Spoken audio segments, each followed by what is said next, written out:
Hello everyone, this is What If Fanfic and today I'll bring you What If Naruto got with Ophis. The link to the story will be in the description. If you want to hear a fanfiction please comment down below. Now on to the story. And dead. Man, this makes another group trying to do some great evil thing. Uzumaki Naruto, 17 years old, wrote down the names of every person that had been willing to give him their names before their unfortunate deaths. He was a moderate-sized man, 170 centimeters tall, and he wore an orange sweatshirt with gray sweatpants. He had a headband tied around his neck for the moment, and flip-flops as his attire. His old clothes were pretty much unusable. He was blonde-haired with blue eyes, and had whisker marks on his cheeks. And he was not a person who belonged to the world that he was currently in. Most importantly, he was a shinobi, a ninja who had done many things in his life. He had been, well, kind of screwed over by his own comrade. He had been sent to a new world, against his will, by his once best friend and rival Uchiha Sasuke. Instead of fighting him fairly like a man, or even cheating during the fight like a ninja. He just didn't fight him at all. Joke is on Sasuke. Even if he kills the tailed beasts, they will just respawn eventually. But it sucks. Naruto closed his eyes, before he opened them up and showed they were golden, with cross-shaped pupils. He sensed everything. His current goal? Stop evil, insidious plans by evil people before they kick off. Then, he would go towards them, ask them a few questions. After that, he would decide if he would let them live or not. Conditions to kill 1. Heartless 2. Somewhat strong 3. Very evil goals if they fulfilled those 3 conditions, then he would kill them where they stood and destroy their entire group with a strong enough message of reform your group, and I come back. He had already killed a few evil people, and destroyed a few groups thanks to his efforts. He had no patience for evil groups at this point, he just had the Akatsuki and Madara, and then Kaguya with Black Zetsu. And now he was trapped in a world that had a metric fuck ton of evil groups. He was going to be nipping this problem before it started, and save himself the trouble of dealing with them after they grow stronger. There is one. Naruto cloaked up as he spoke, entering his cloaked version of his 6-path sage mode. He located the next evil person he could sense, before he started to fly in that direction. He went above the clouds, before he zoomed in a direction that seemed random to him. It only took seconds. He saw a small island nation, dropping down towards it in a city. Naruto's goal was still within his senses, so he quickly approached a building that seemed like a school? Naruto dropped his transformation and started to walk towards the school. Hey, you can't be. Naruto knocked out whoever was trying to stop him with a chop to the forehead, getting the man to sleep with a light tap. Naruto entered the school and walked through the halls. Why was a powerful evil being at a school? Naruto entered a classroom, interrupting it completely, but not caring that much. Sir. This is a class, if you have a sibling you are viewing today up. I don't have any siblings here. Naruto stopped the teacher from interrupting him. He looked at all of the students in the class, and he saw the parents of the students were standing at the back of the classroom, watching them in class. Naruto raised an eyebrow when he saw siblings instead of some parents, but soon enough he laid his eyes on the target. A tall red-haired man in a nice suit. Naruto snapped his fingers and pointed at the man. I actually need to talk to you. I would prefer in private. I've got some questions for you. Name? Naruto asked the man his name. Cixous Gremory. Okay, that is kind of a lie I guess. Let's head out in the hallway. Naruto gestured to the hallway. Cixous seemed genuinely surprised as Naruto just walked out, and waited for the man to follow. Naruto waited patiently, since the man seemed like he wasn't going to start a fight in the classroom. Finally, the man entered the hallway. I'm sorry, but do I know you? Cixous asked Naruto, since he had no clue who was in front of him, or asking for him. Uzumaki Naruto, and I just have a few questions for you. I noticed that when I was scanning this area, you have a very large, very destructive, and very evil feeling to you. So I just have a few questions for you about that. Naruto introduced himself.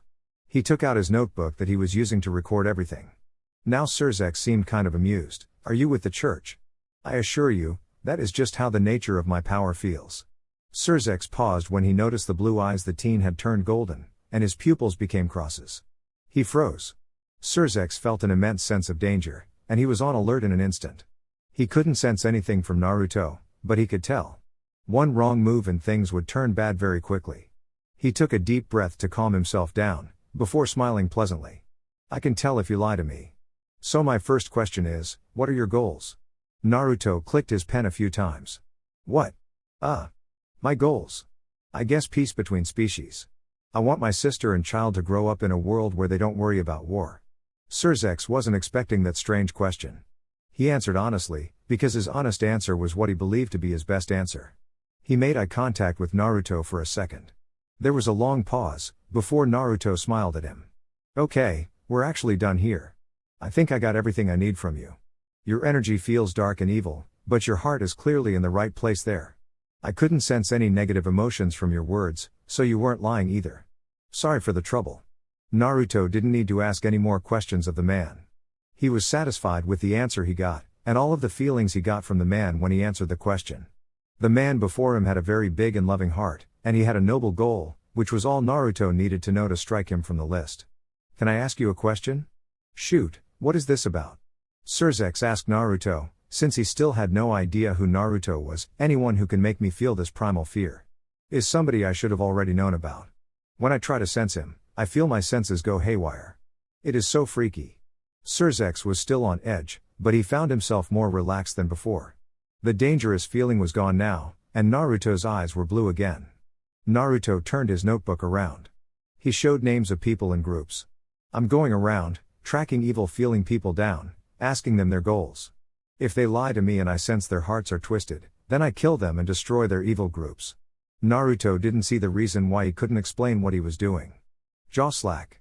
What? I'm sorry. Why? Cough. Excuse me, but why are you going around doing this? Cixous asked Naruto in a much more calm, serious tone. Naruto passed him his notebook, and showed him a list of names. Chaos Brigade, Old Satan Faction dead, Shalba Beelzebub, Kateria Leviathan, Creuserate Asmodeus. Old Satan Faction goals: kill the Satans and spread chaos through the factions. The top list of names was enough for Cixous to get a gauge of how much danger he might have been in if he had answered badly, since he saw some names he was aware of. He looked at the stated goals of the group, and realized that there had been a plot to kill him and destroy the peace he worked hard for. Thank you very much for the help. Cixous saw that, and he couldn't stop himself from thanking Naruto for saving him a lot of trouble. He gave Naruto the notebook back, since there were dozens of groups listed on it. He felt that if he didn't look at the list, then it would save him even more trouble. Sometimes ignorance was bliss, and he would rather not know all of the evil plots in the world that could have been. No problem, answering your question. I've got a bit of a bone to pick with evil groups. If the group is only a little evil or misguided, I'll just kick their asses hard enough to convince them to disband. I've got to check up on the Hero Brigade in a few weeks to make sure they are being good children. Naruto's face darkened a little, since he had to deal with them a few days prior to what he had been doing. Hero Brigade? Cixous had no clue what that was either. Group of humans who wanted to slaughter and prove themselves better than supernatural people. I gave them a firm ass kicking. They weren't super evil. Mostly just sad and misguided. They did lie to me though, so I needed to kick their asses a little harder because of it. If you can't be honest about your goals, then why even bother? Naruto talked with Cixous, not believing the nerve that some people had. People needed to proudly claim what their goals were, otherwise why even strive for them at all? Cixous felt that was another headache that was avoided, and he felt a really strong urge to ask questions. A few weeks ago, a devil went missing. My friend's younger brother went missing. His name was Diodora. Dead? Dead? Cixous asked, since Naruto gave an instant answer to that one. He didn't even hesitate in answering the question, because there had been a string of devils who had gone to the human realm. And then just never returned. He actually came to the human realm to visit his sister and make sure she was safe, and... Pray tell. Why? Cixous wanted to know why Naruto killed the boy. Rape, lots of rape.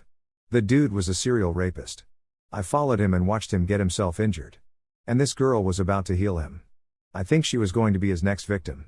Well, I stopped her and started questioning him. He admitted to everything. He has a list of at least 14 victims so far.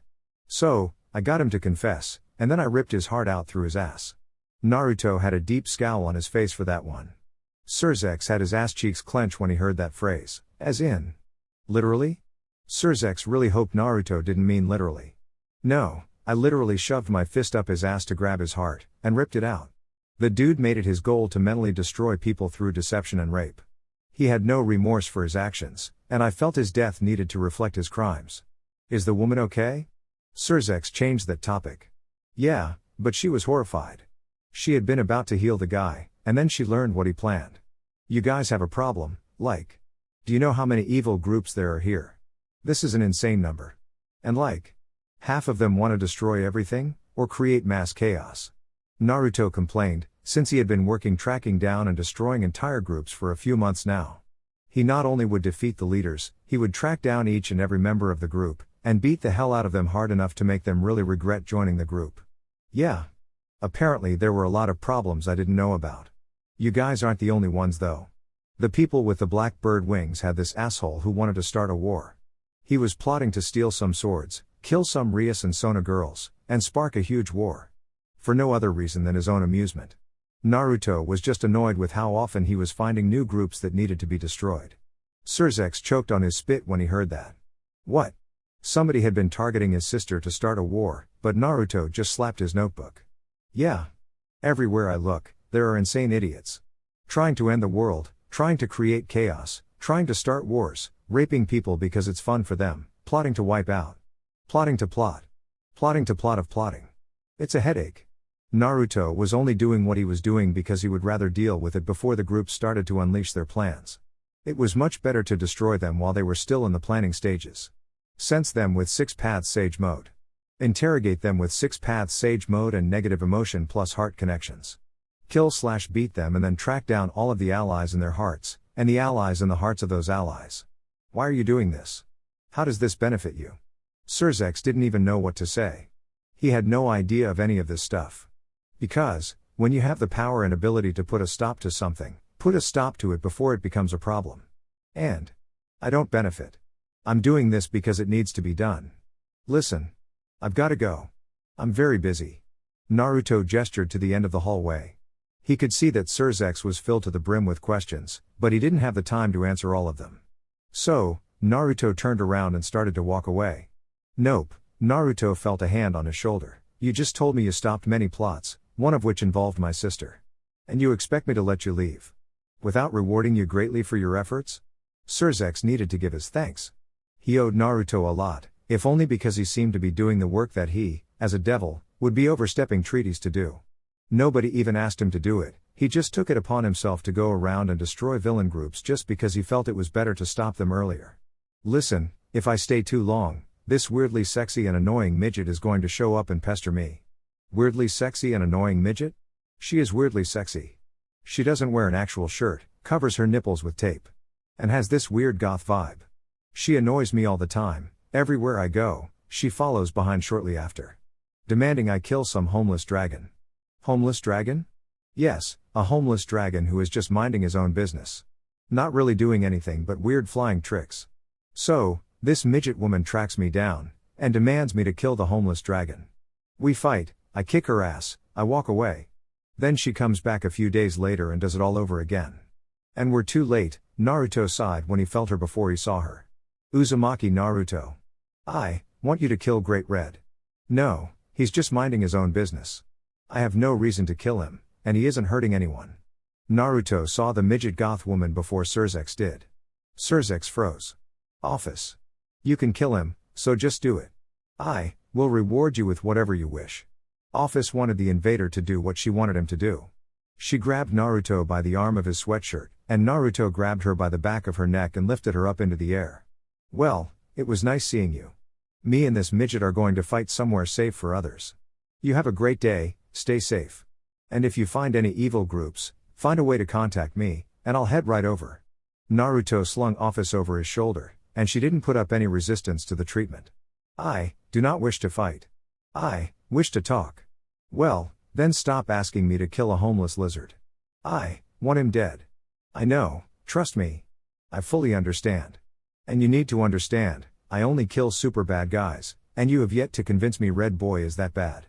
Naruto argued against the tiny dragon over his shoulder. Cixous had no words. Oh fuck.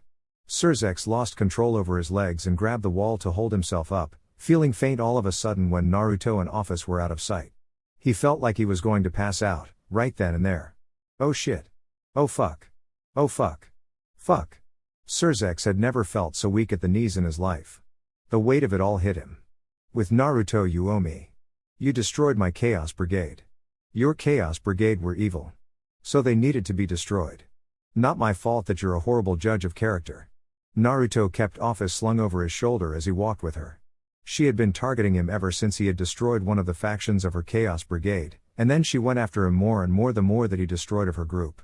Chaos is literally in the name. If it looks like a turd, and smells like a turd, I would bet it's a turd. Naruto wasn't having any of the guilt tripping. Great Red and I are equals. If we fight, there will be no winner. I need an army to make my win overwhelming. And I have no army now. Ophis needed overwhelming power to kill Great Red, or they would just be stuck in a stalemate forever. I, and he, have reached the limits of our power. I can grow no stronger, and neither can he. I need an army. Ophis had to form her army so that she could overwhelm Great Red so bad that he couldn't even fight back. Or she could just get this guy to do it, the same way he overwhelmed her when she fought him. I get that. But I'm not joining you to fight the Hobo Gecko. Naruto, no matter what she said, had no reason to get involved with her fight. Naruto tossed Ophis on the ground. I do not wish to fight. Yeah, I bet you don't. Which is why we're going to fight. I want you to learn a lesson, and nothing is a better lesson than pain. It sucks being forced to fight is the lesson, and let's see if it has kicked in. Naruto transformed and cracked his knuckles. Ophis felt an attack coming. She dodged. But then she got hit anyway when an invisible punch connected with her hard enough to bruise her face. Only for Naruto to follow up with a direct hit to her lung. All of her organs were destroyed. She spat out copious amounts of blood when he did that damn thing when he ignored her defenses and attacked her organs directly. All of the organs in her torso were pretty much done for at the moment, and she would need a while to recover and transform her organs back to their healthy state. Well, most of them. He always left one of her lungs mostly intact, and her heart was left mostly untouched by the attack. Even if she dodged an attack, it still hit her. Then, if she didn't dodge an attack, he ignored her durability completely and just destroyed her organs. He was overwhelmingly fast, impossibly durable, and his strength exceeded her strength. Naruto poked her forehead. Now stop harassing me, because you never know when I'm going to snap and just cut your head off, Naruto stated as he poked her forehead. Naruto had no intention to follow through with his threat, at all, because despite her goal, she seemed more apathetic than evil, and all she wanted was to go home. It was just that her actions indirectly caused bad things to happen, so he wanted her to stop peacefully. Naruto lifted his finger up. A tiny Rasen shuriken formed on the tip of his finger, and he brought it down. He used the spinning blades to cut Ophis across the forearm, causing her to bleed. I will be back. I will kick your ass again. My advice to you. Negotiate with Red Boy. Work out a deal with him or something. I don't know. He gets to be alone in that place during some days, and you get to be alone there other days. Try peace instead of war. Naruto stood up and started to walk away. The only reason Red even took over his zone was because she left for years to explore the world apparently, which meant that she had no problem leaving her home to see the sights. That is my home. I will not share it. Naruto took a deep breath. Neither do I, which is why I'm going to make a home for myself. Naruto was going to make the best of his horrible situation. He would destroy all of the evil groups he could sense, and then he would make himself a peaceful home where he didn't have to worry about solving world-ending threats all of the time. He could genuinely sympathize with Ophis in that one aspect, since they were similar there. All that was different was the approaches they were using to get homes. Well, it was time to get back to his mission. Status update? Sasuke killed me, but I've already respawned. Same. Shukaku spoke up first, and Isabu spoke up after about the fact that they had already respawned back in their home world. Naruto was surrounded by the tailed beast's chakra inside of him, and Kurama had practically grown between 5 and 10 times the size he had been before from the time he had been sent to this new world. When Kurama respawned, since there was a strong link between himself and the Kurama inside of him, he respawned in the seal. And then just fused together to get back to their 100% form. The other tailed beasts were all dead, and waiting to respawn back on their home world, since his link with them was just too weak for him to do much more than communicate with their chakra. Naruto opened his eyes. He was outside of his mind once more, walking down a European street in some country he didn't know too well. He had just finished wiping out an entire group of vampires who wished for total species domination, and wanted to do some pretty nasty stuff. He killed all of the ones who supported that ideology, and left all of the other ones alive who swore to not follow in the footsteps of their leaders. He made them a promise on that front, that as long as they didn't seek revenge or go back to their ways, he would leave them alone. They could keep drinking blood and all of that stuff, as long as no humans ended up dead and causing a lot of problems. So, Shukaku and Isabu have already revived. The others are still dead, And Kurama has respawned inside of me since I have half of his chakra already. Naruto walked with his hands in his pockets. Oh, if it isn't my favorite Uzumaki-kyun, are you still pretending that you're finding me all the time as an accident? Because I know for damn sure that it isn't. In the past 8 months. You have run across me in different countries once every 2 weeks. Naruto saw Cixous greeting him at a cafe he was passing by. Man, you sure are growing. Did you get taller? Maybe a little stronger? Cixous got up and approached Naruto, comparing their heights. Naruto was suspicious. Yes, humans do get taller when they grow into adults. It is kind of the normal thing. And I've gotten a lot stronger. Part of my power that was only at half strength is now at full strength. Actually, the boost to power is kind of dramatic. Naruto was a little worried about that. With Kurama back at full strength, his 6-path Sage mode had evolved so that the cloak form covered his entire body. The boost was so dramatic that he had started to train to remaster SPSM and started to go down a stage in his power, so instead of using SPSM, he was using Kurama mode mixed with Sage mode instead. That was now more powerful than his SPSM had been, and with him being almost 18 now, he was just naturally stronger. His base form was stronger, and his chakra had grown. Since his base form was stronger, and he had more chakra, his Sage mode was even stronger since he could make more Senjutsu chakra for it. And the boost to strength was more notable. His Kurama mode was far stronger than before, and when he mixed that with Sage mode the boost was dramatic. He would say that if he fought Madara as the 10 Tails Jinchuriki right now, he wouldn't even need use his 6 paths modes to win, he could manage with just his Kurama Sage mode instead. A lot stronger. Cixous felt a pit drop in his stomach. Ophis was just as strong as Great Red, and they were the strongest beings in their world. And Naruto treated Ophis like an annoyance before. Naruto was somewhat officially the strongest existence, having become so strong that he wasn't even in the top 10 anymore. Naruto was -1, an imaginary number to the top 10. If Ophis was 1, and Great Red as her equal was considered to be 0, then Naruto far surpassed them and became the -1. An imaginary number. That was before he claimed to have gotten stronger, and he wasn't even 18 years old now. As a warrior, he hadn't reached his prime and his body hadn't finished growing. He's a walking sign that says I'm a bomb, try and test my explosion. Cixous was glad that Naruto seemed so friendly, and he was just focused on problems. So, how strong do you think you will become? Cixous asked, just curious about Naruto's thoughts on his growth. He had reached a point that Cixous couldn't imagine. And he couldn't even imagine the depth of Ophis or Great Red. To him, those two might as well be infinite, but apparently to Naruto he could see the full extent of their abilities. If I spent maybe some time hard training to master everything again, I would say, I could become somewhere between 5 and 10 times stronger than I am right now. So, what did you want from me? Naruto asked Cixous with crossed arms. The man didn't just come to chat about strength, he had a purpose behind his surprise visit. How would you like to enjoy school? No. Naruto responded plain and simple, before he started to walk away. Cixous began walking next to Naruto, and together the two of them attracted a lot of human attention. Once I've destroyed all of the evil plots, I'm going to settle down. I don't know. Maybe start up a dojo or something, teach self-defense. Naruto didn't really know what he wanted to do. This world was much more peaceful than his old world that had never-ending war, though it seemed that war could break out at any moment. Or it did seem like that. Before he arrived. He wasn't just taking out supernatural plots to destroy humans, he was also taking out entire terrorist groups and corrupt leadership who desired for war across the globe. If a leader was put in charge that wanted war, spoke about war in a positive, or made any moves to invade anything, he put a quick stop to it. When it came to supernaturals, he made sure the survivors knew it was him. But with humans, he put his ninja skills to work. At the moment, he had a lot of blood on his hands. As of this moment, there were no active terrorist groups among humans, they were all dead. Tracked down and slaughtered. Nobody saw him, and nobody knew who did it. Since there were no signs that any countries got involved, and the way he killed them all was seemingly impossible, his work was being claimed as the work of a god. How did he kill them? He used Sage mode and flicked them in the forehead, using the frog strike to destroy their brains from the inside. He used no weapons and left no external bruising or any broken bones, just destroyed organs. He killed the evil in a way that no country could be blamed for the deaths, though he could do without being worshipped. Oh, self-defense classes. Well, it just so happens I have this plot of land I'm not using, right in Kuo.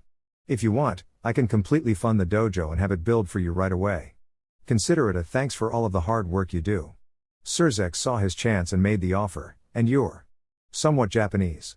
Kind of. I bet you would feel much more at home in Japan, right? Cixous had already bought land in Kuo for this purpose, not a dojo, but a house for Naruto so that he could have an easy place to find Naruto. His response was just Naruto staring at him. That is very generous. You wouldn't happen to be trying to get me to join your side? Nope. If anything, I would prefer you not join any side at all. But maybe be friendly with my side. Just a little. Cixous didn't want to start any issues with anyone. He didn't want the other factions and pantheons thinking he was preparing for war by getting the strongest on their side. His goal was simple. Make sure Naruto was happy and comfortable, so that he had no reason to turn against them. Ophis as a threat. Wasn't a threat because she had no ill will towards any faction, and didn't consider them worth her time. Great Red was a delinquent who liked to do tricks in the void, so he wasn't an issue for them either.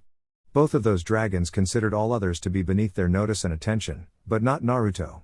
Naruto didn't consider them to be lowly or not worth his attention, which was a problem. He saw them, looked at them, and made decisions based on what he saw in his mood. Ophis and Great Red did not care, so they didn't need to concern themselves with them. But Naruto did care. Naruto cared enough that he had spent nearly a year tracking down every single powerful supernatural being, questioning them, and then killing them if he didn't like the answers. He wiped out a good portion of the vampire population, and he had been known to wipe out any terrorist group he got in his sights. If you caught his attention, you had his full attention, and that was a bad thing when he was somebody who could wipe out their species. The plan was simple. Show Naruto his sister, Sarafol's sister, and their peerages. Show him that devils could be good, and that he could ignore them as a whole. Get him in Kuo in some way, and get him to become friendly with the next generation of devils. We don't need him going Doomslayer on us. This would be so much easier if he didn't care so much. But no. We had to be dealing with the guy who didn't consider people weaker than him to be not worth his time. Cixous pinched the bridge of his nose, with Naruto sending him a raised eyebrow. Well, he isn't lying. He is hiding some plans. There is a little bit of fear there too. But not fear in a negative sense. Naruto was sensing all of Cixous' negative emotions. They were the type of negative emotions you experienced when you were nervous, and Naruto could understand being nervous. I'll check the place out when I'm done. Naruto reached up and grabbed Ophis from the air. She turned visible. I do not wish to fight. Yeah, you don't. So what brings you here this time then? Naruto asked Ophis as he dropped her down to her feet. He had sensed the emotions in her, even if she was invisible she couldn't hide from him.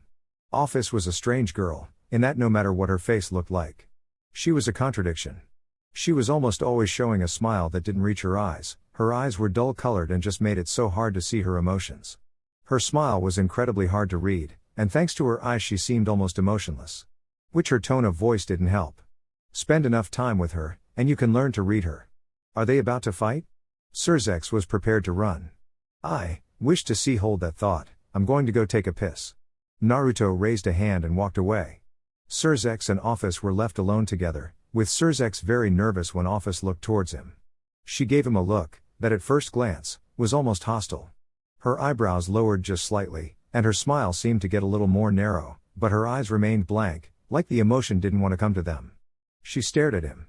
I claim him as mine. Huh? You cannot have him, he is mine. If you try to steal him, I will wipe your entire family line. Oh shit. She's plotting something. She's changed tactics. Red alert, she has changed tactics. If she can't. I don't know what she is planning, but she still plans to use him. Cixous had every red alarm blaring in his head, telling him that something was very wrong. So, you want to date him? Well. I'm a married man. Devils are attracted to power. I am not stupid. I know you want his dick. You want him to get your wife pregnant, and your sister. And mother. You want his children in your family.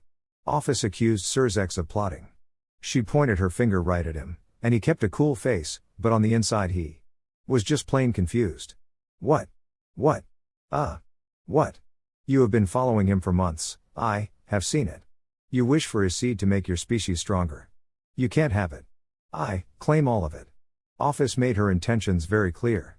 Cixous was still confused, but he felt like he was putting the pieces together. She turned away from Cixous when Naruto came back. There was silence for a moment. So, there is one more terrorist group I need to take care. Shouldn't take me longer than a week to track down every member. So I'll check out this dojo when I'm done. Kuo, you said. In Japan. Sounds like a plan. Naruto kept up the earlier conversation. Then he turned towards Ophis and crossed his arms. You haven't started another terrorist group, have you? Naruto asked Ophis, leaning down to stare her in the face. Oh. You're accepting? Yeah, sure, see you in a week. Cixous was knocked out of his shock by that. I have no longer a need for a group. Now, let us leave this homo devil. Hey, just because he's gay, doesn't mean you can insult him. I have a wife. He wants you to sleep with his wife. Listen, just because this is a bisexual cuck, doesn't mean you can call him a homo devil. Sorry about her, she opens her mouth. And just says whatever she is thinking. Naruto apologized to Cixous for Ophis. Cixous was just stunned into another silence when Naruto believed Ophis, and Ophis didn't seem to be lying. Since she was just saying what she believed.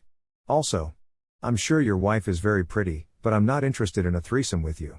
And I don't want to cuck you, you seem like too good of a guy to do that too. Naruto apologized for Cixous next. Naruto walked off with Ophis after that. Wait. What?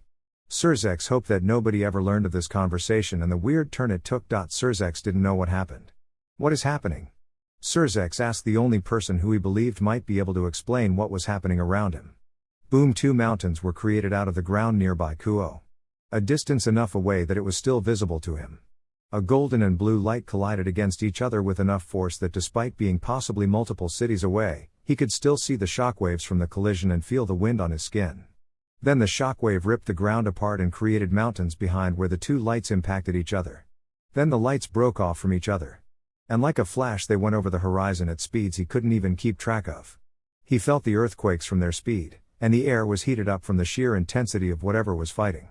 I would like my own bedroom, Ophis stated as she looked at the under-construction dojo/house that Cixous was building for Naruto. The ground started to shake again. There was a shockwave that passed over him that appeared from somewhere. Is something fighting Naruto?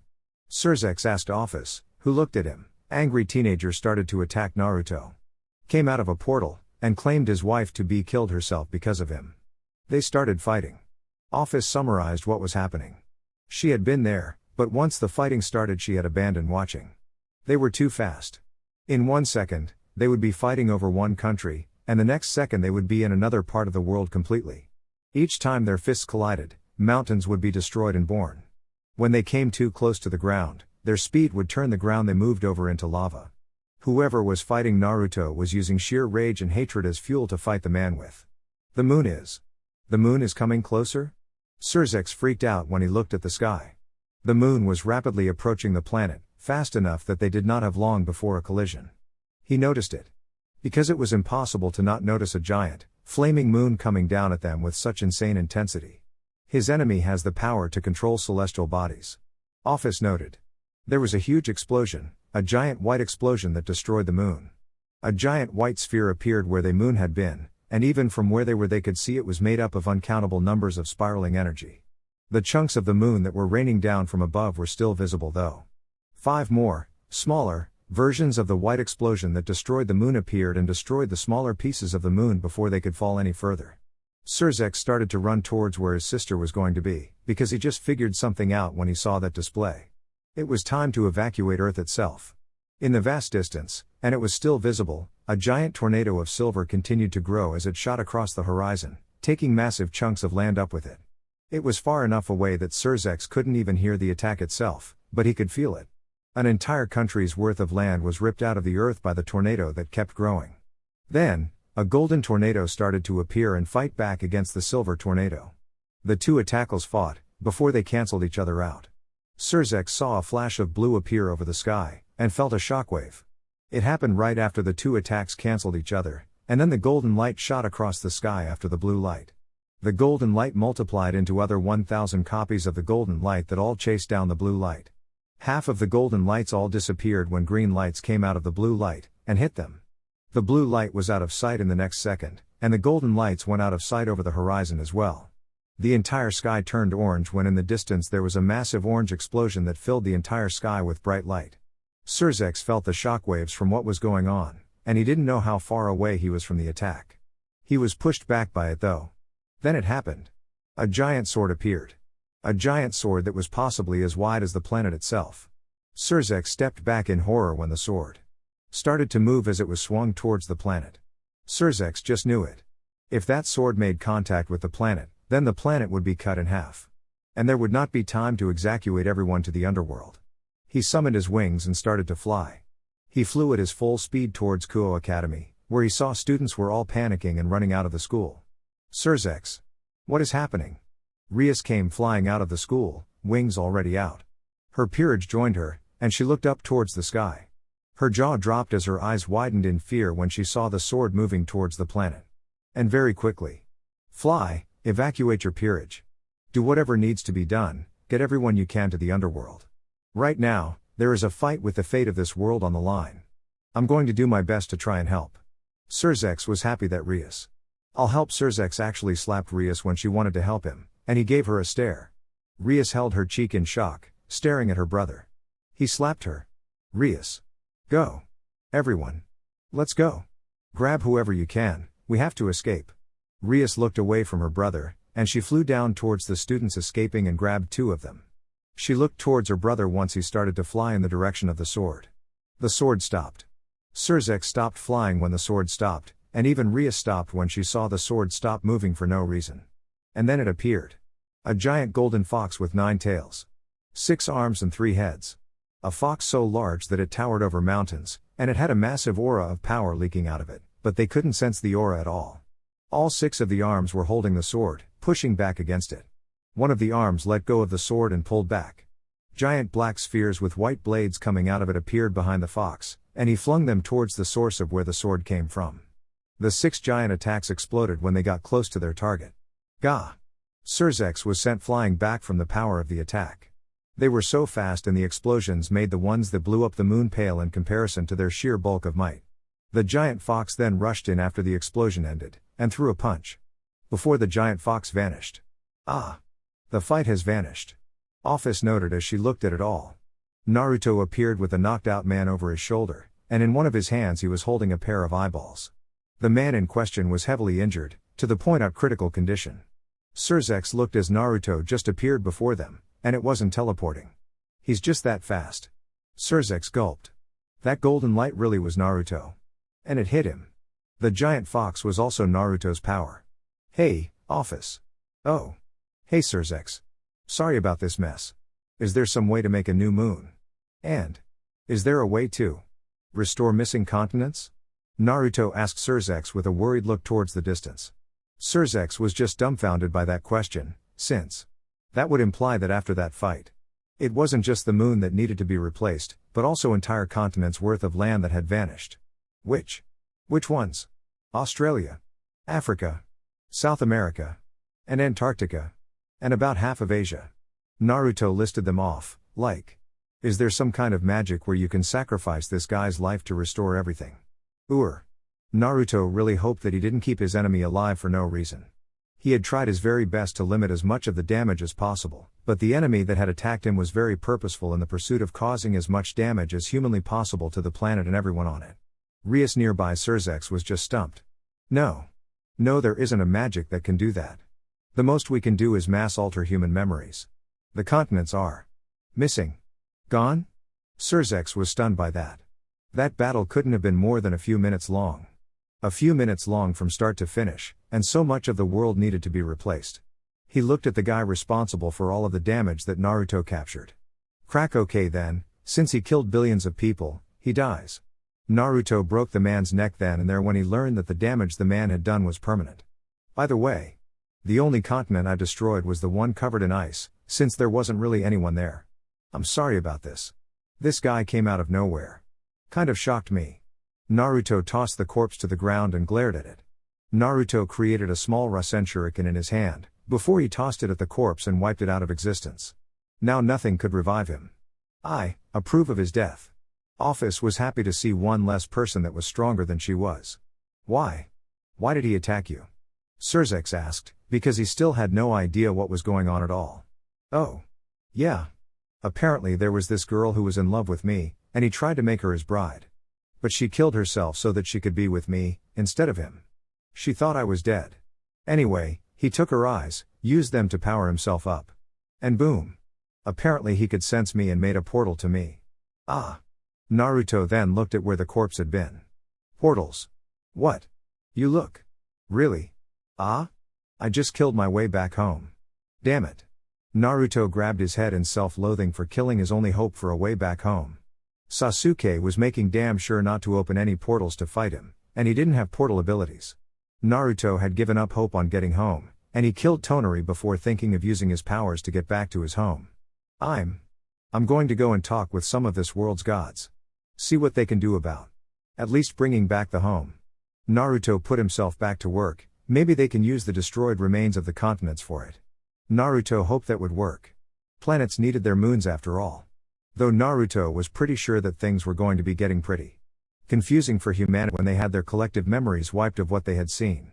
Did you use Six Paths Sage Mode against him? Ophis asked Naruto as she walked with him. No, I still haven't gotten full control over that again yet. Beating that bastard would have been a whole lot easier, but I've still got more training to do. Naruto walked off with Ophis. Ria's jaw dropped, and she grabbed her brother's sleeve. What? What? Huh? Rias had no idea what just happened or what she bore witness to near the end. She was out of the loop on who that guy was, other than apparently her brother was doing something for him. What she did know was that most of humanity, and over half of the continents on the world, were gone. Destroyed by the man who fought Naruto. And Naruto was stronger than the guy, enough that apparently he didn't even fight him with his strongest form. That is Uzumaki Naruto. And he is somebody that we really don't want to make angry. Cixous summed it up for her though. He grabbed her shoulder, before he took a deep and calming breath. Nope. Humans were still in a panic all around them, and it would take a while before the gods agrees to erase humanity's memories of this event. But he can't. He is barely older than me. And I can't even sense him. I should be Rias. Don't think too hard about it. Just smile. And go about your day like nothing happened, and do your best to live with it. Cixous gave her the best advice that he could. It was not her job to deal with the headache that was going to be coming for him. Cixous. Half of the continents are gone, and most of humanity is gone too. What happened? Billions of souls have arrived in the underworld, all at the same time? Sarafal came flying onto the scene with a freaked out expression. Billions of souls just appeared in the underworld all at once, to the point the sheer influx of souls being brought in could not be ignored. Souls from all over the world in many places, and she was getting reports that portals to the underworld all over the world had just vanished as the cities they were located in were destroyed by something. Cixous put his hands in his hand. I don't even know how to explain it. How was he supposed to explain this to everyone? This is a nice dojo. Why is it in the underworld though? Because the gods of every religion demanded that you not be on earth anymore, so they begged us to bring you here. Cixous had finished the Uzumaki dojo a second time, and this time he placed it in Gremory territory. Humanity went from 7 continents with almost 8 billion people on it, to 2 and 3/4 THS continents with about 2 billion people. None of the murder was put on Naruto. Funny enough, he managed to not kill anyone. The listed cause of death for most of humanity was listed as Tonari, but the afterlives, all of them were stuffed to the brim with humans in less than a day. Cixous himself had a lot of humans who were going to hell to sort through, and for them all to go to the fitting layers for their sins. Why didn't the gods try and kill Naruto? The same reason they avoided Ophis like the plague, because even their might combined wouldn't be enough to do anything. So, for their sanity they were begging the devil species as a whole to welcome Naruto into the underworld, and keep him away from the rest of humanity. Europe, part of Asia, and North America as well as some island nations were all that remained of the land mass. Since gods got their power from faith.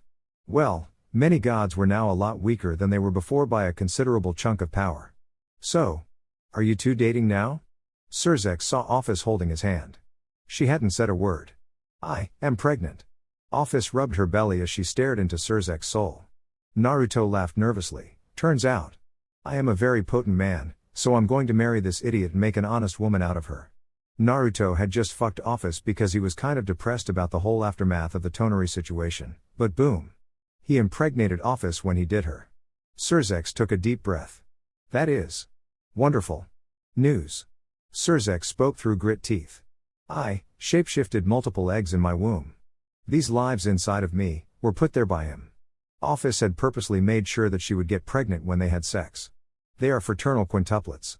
Well, 3 of them are fraternal, and 2 are identical. But I guess that means they are fraternal to the others. It is weird. There are 5 buns in this oven.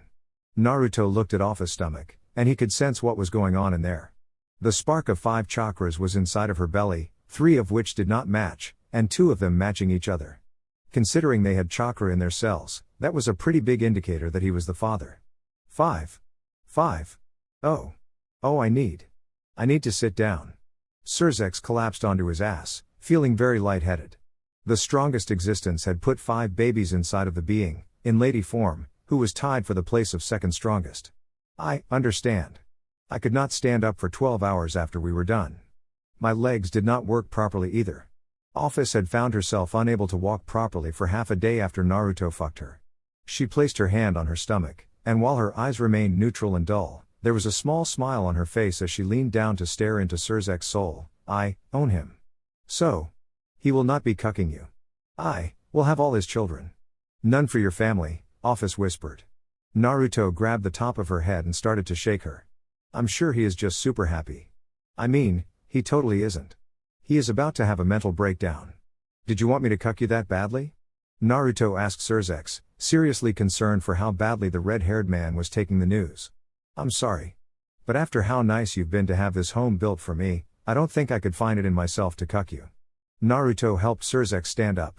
Cucking him? Honestly, at this point that would have been the preferred thing. Cixous would have 100 times preferred if Naruto impregnated his wife, sister, and mother instead of putting 5 children into the headache that was Ophis. The insane shift of power balance was going to be an infinite headache for him for the rest of his life. Naruto was pretty chill. Ophis preferred to be left alone, unless she was spending her time with somebody she enjoyed. It was impossible to know if these 5 children would become a serious problem in the future. All it would take would be one of those children deciding to say fuck it and destroy the rest of Devil Society for shits and giggles. Time skip. Oh thank good luck. 15 years. Cixous could only be so thankful that nothing happened that he needed to worry about. No world-ending disasters, no evil groups making plots. And most of all, no problems that went by the family name of Uzumaki. Ophis was pregnant again. There were 23 black-haired, blue-eyed, Uzumaki children now existing in the world. With 3 more on the way. At this point, none of them had shown any hostility towards devils. Life just sort of went on, and Cixous was so thankful that things had been peaceful. Things on Earth were finally starting to calm down, and the gods were making strides in repairing the lost continents. There was a new moon on Earth, and humanity was slowly bringing their numbers back up. Oh, but there was still the fact that there were 23 Uzumaki children, soon to be 26. Do you need a hobby? Cixous sat with Naruto, enjoying a pleasant dinner with him. Just checking in to see how things were going. There were 23 children staring at him. Their emotionless blue eyes stared straight into his soul with burning intensity, and for as dull and emotionless as they seemed, they had an power behind them that made him feel like he was staring into the deep ocean abyss. Since they all inherited shape-shifting powers, none of them, well, they had limited shape-shifting. Black hair, blue eyes, and whisker marks were the traits that they could not get rid of. The limits of their shape-shifting was they had to retain a human form that carried those traits. Funny enough, when they powered up and trained, their black hair turned golden like Naruto's hair. Like it was being set on fire. Still, the fact was that he could never get a read on them. Since one day, they could look one way and be a boy, and then the next day they could look completely different and be a girl. With those family traits. Also, they were problems. Things were peaceful, but every single child Naruto had developed a strange little quirk that people complained about. They liked to pull pranks. Father, Uncle Cuck is staring at me. Should I sleep with his wife to satisfy his urges? The eldest son of them all spoke in a tone, and he pointed at Cixous. Maybe. Also, they all of them, used that nickname for him. No, he is a close family friend. And we don't cuck out friends. Naruto lectured his child for the 100th time. Thanks to him, we have the nice maids who keep things clean around here. Naruto seemed amused. Child 8. Hinata-kun. Naruto corrected Ophis when she addressed their 8th child, who was taking the form of a boy. You should learn their names at this point, Ophis. You are the one who birthed them. Naruto couldn't believe that Ophis still didn't bother to remember. Well, she remembered the first 5 children, at first. Ophis couldn't tell them apart, since they were all constantly shape-shifting. My question. How do you tell them apart? Cixous looked at the youngest child. A 2-year-old, who had the body of a 15-year-old because that was the body he wanted to have. All of Naruto's children looked to be around the same age, despite them all being spaced apart from each other. Of course I can. I mean, Look at them. Isn't it obvious? Ophis looked at her children. I agree with the cuck. How do you tell them apart? Ophis just stated numbers, and left it to the children to speak up when they were addressed by the order in which she birthed them. She didn't expect them to all inherit her shape-shifting, and all of them to make such use of it constantly. I mean, it kind of is. They might constantly change their looks, but they each have their own style. Hinata-kun, for example, always likes to keep my jawline, and he typically sticks with being a boy. And look at Su-chan. Ever since I told her the story of who she was named after, she has never become a boy. And she makes her boobs massive. And then there is Minato-chan and Kushina-kun. Those who are inseparable. Naruto started to list off all of his children and pointed out each of them. He kept doing this until he had listed off all 23 of them. Hey, Cixous laughed awkwardly, and then froze when he had 25 eyes on him, including the parents. So, are you hoping for some blondies this time? Cixous asked Naruto, while everyone else returned to their meals. I mean, technically, they are all blonde when they use their. And I hate this name. Daddy mode. I hate that name. Naruto repeated his opinion when all of his children spoke up. Daddy mode, aka Naruto mode. Daddy mode. Daddy mode. Cixous watched as the twins, the two who always stayed in forms that were the same as each other, powered up. Both girls had their spiky hair turned bright golden, and their pupils turned into crosses, though their eyes stayed blue. Their hair looked like it was made of sharpened golden flames, but the most startling change was the specks of pure energy that would sometimes flicker across their skin. Daddy mode. Slowly, all of the children around the table started to transform, taking on those traits.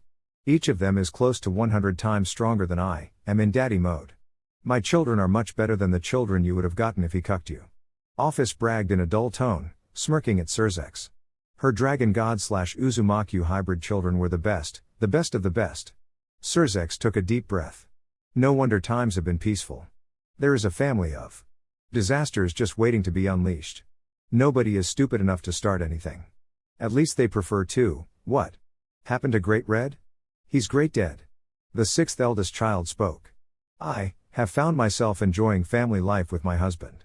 I will stay by his side for hundreds, thousands, millions of years. Ophis placed her hand on Naruto's face. Not romantic, huh? Technically. I became immortal last year. For my birthday last year's, my kids thought it would be fun to give me the gift of not aging anymore. Naruto gave Cixous the news. Cixous shit his pants, then and there. Thus, peace between supernatural species was achieved, and no group rose up to threaten it ever again.